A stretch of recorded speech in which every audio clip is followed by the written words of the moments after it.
Yeah, those flaps, Dan, that you see there, that's what's helping. Starship is in a good attitude for entry, approaching the entry interface. And some good call-outs there, preparing for re-entry for Starship. And again, that's what Dan was mentioning, those flaps on the vehicle. And if you've been watching us for the last few minutes, you could see that the flaps were rotating around and helping orient the vehicle as it prepares for the beginning of re-entry today. Yeah, exactly. Re-entry will be enabled by that heat shield that you see on the bottom half. That heat shield is made up of 18,000 hexagonal ceramic tiles, and they are designed to insulate the vehicle during atmospheric entry. At that point in time, temperatures can be as high as 26,000 degrees Fahrenheit or about 1,400 degrees Celsius. The design itself also permits for rapid reuse with no refurbishment between the flights. And fun fact that I think is just incredible in terms of scale, but the heat shield alone on the ship has a total mass. But we are starting to see that color indicate that the heat is building up on the heat shield. Yeah, this is such a cool sight to see because you really never really have gotten to see this live before flight 4. Yeah. And as Kate mentioned, it's getting a little more red, as you can see there on your screen. That means that heat is building up, but that's exactly what these heat shield tiles are there for, is to protect against this plasma and this really, really extreme heat that the vehicle is going to see for about the next 10 more minutes or so.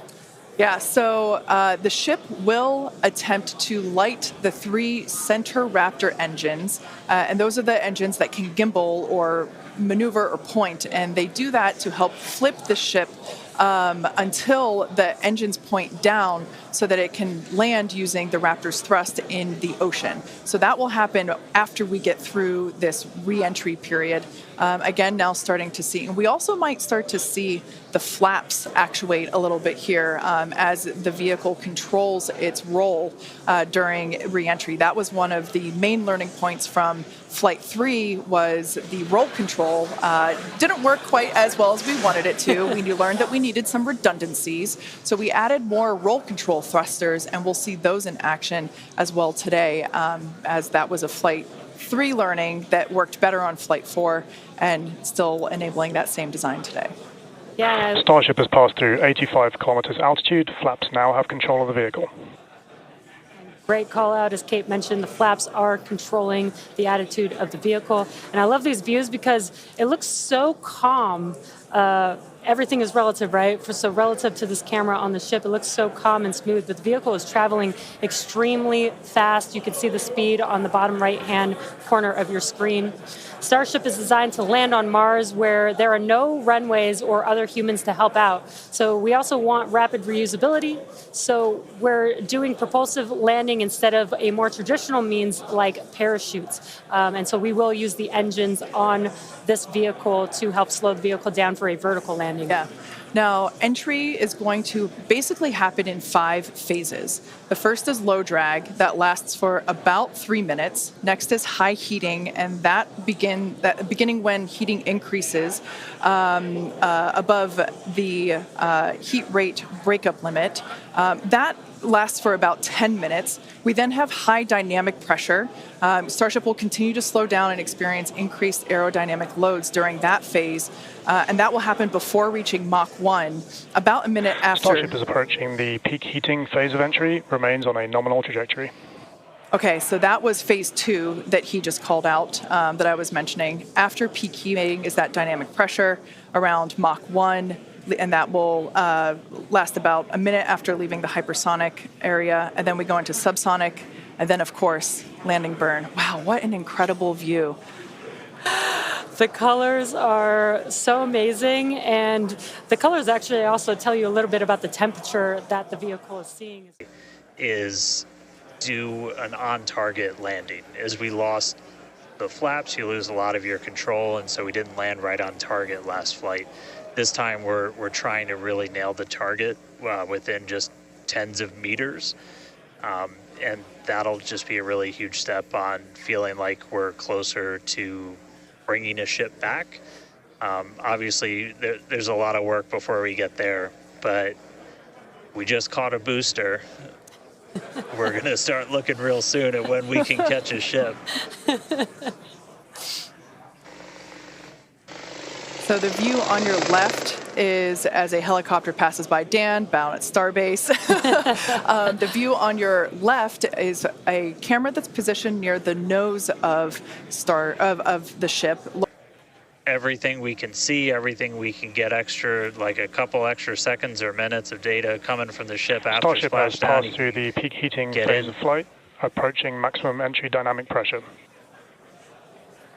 All right, we're through peak heating. Coming up is basically max Q part 2, where we're going to hit kind of that part of the curve where we're still moving really fast and the atmosphere is just dense enough that we're feeling the most pressure, but hopefully we're going to start feeling a little bit less heat now.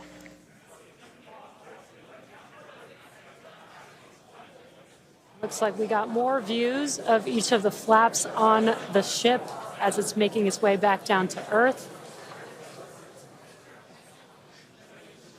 And we did pass through peak heating and still got really good views throughout that whole period. Typically, during the highest heat on the vehicle, we tend to build up a lot of plasma, and that's typically when we would lose, connection or views of the vehicle. But again, with Starlink, we were able to get some live views throughout that entire process there.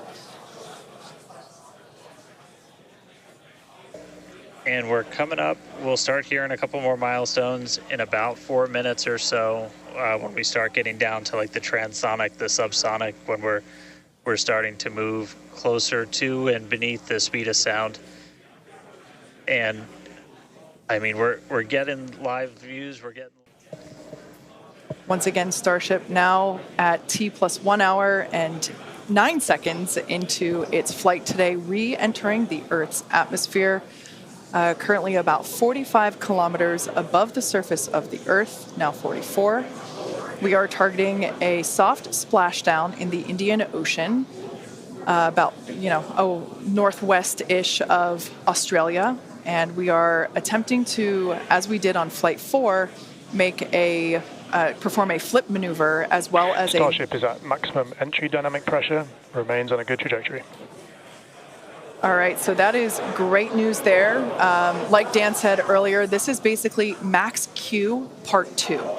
So this is the greatest amount of aerodynamic loads that the vehicle will experience during its flight. It's coming back through the Earth's atmosphere. we're going to, we're essentially at terminal velocity. Starship is at 5 kilometers altitude, remains on target. 5 to go, coming up soon, landing burn.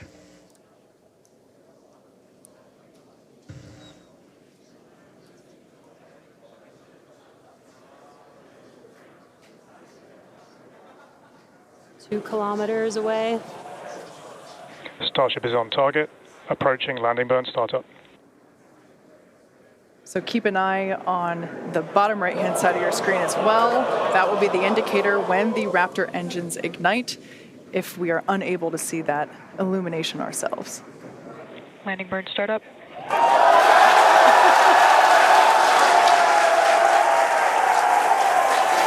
a cool view of the reflection of that landing burn. You can see the water just behind the ship.